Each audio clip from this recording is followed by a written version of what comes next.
Hello, my name is Margie Bryant and welcome. February is Heart Health Month, and I was inspired today when I was thinking about how important our heart is. And I'm particularly passionate about it from my own story and my own journey. And it's something that has really changed the trajectory of my life. And it was the day that I saw my mother have a heart attack. And it was something that really was a wake-up call from hell, really, when she suffered so badly from it. And if you've ever witnessed someone that is having a heart attack, you'll know what I mean. It's that shortness of breath, that blood rushing out of their body, and they go pale and grey and ashen right in the very moment.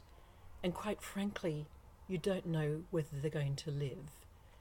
Thankfully, my mother did live, but it really was a game changer for me to witness it. And it certainly was a game changer for her. So February is Heart Health Month, and there's so much that you can do. And it's a disease that still is the #1 killer right throughout the world. And every 12 minutes, someone is dying from a heart attack. The statistics are quite frightening. So people are affected by cardiovascular diseases or stroke, and the cost of that is enormous to everybody in the family. If people survive from the stroke or the heart attack, they may well have some disability from it, and it really is a wake-up call if you do survive. And what can you do about it? And how can we prevent it? So I'd love to give some simple tips today and to help you in that journey. And be conscious of it and have a go red moment. Women can be very empowering for their men. Men are still it still really does kill more men than women, but women are still affected by heart attacks as well. And it's something that it is a disease that 80% of them are preventable. And I'd love to give you some tips. So what are they? Don't smoke is key.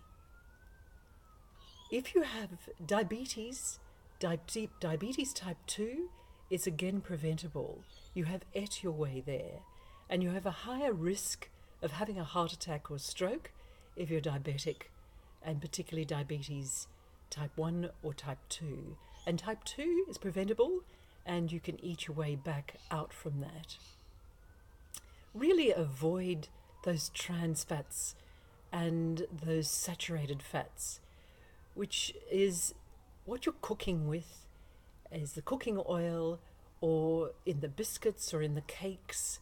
Those are loaded with trans fats, particularly if they're bought or processed foods. So eat foods such as the beautiful berries, the beautiful things like oats. If you have a cereal like oatmeal and berries, then this is very, very helpful to you.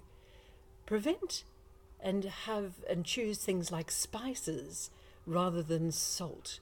Reduce your sodium intake. It is something that's so simple, and choose things such as spices or pepper that can really enhance your food. Be careful on your coffee and your caffeine as well. It's no problem having 1 or 2, but be very careful if you're up to 8 cups of coffee. It really is an adrenaline fix, and be very careful with it. Also get lots and lots of sleep. The restorative sleep is so crucial. So if you're an insomniac, be very careful and mindful to reduce the temperature in your bedroom, to have a cooler shower, to enjoy a lighter meal at night, and to turn off the iPads before 10 o'clock and get into bed before 10 o'clock and get your 7 to 8 hours of restorative sleep. This will be extremely beneficial, particularly for heart health. And this is what we're really wanting to focus on and be helpful with. It is still the #1 killer right throughout the world, and it's really vital for our health. So reach out to me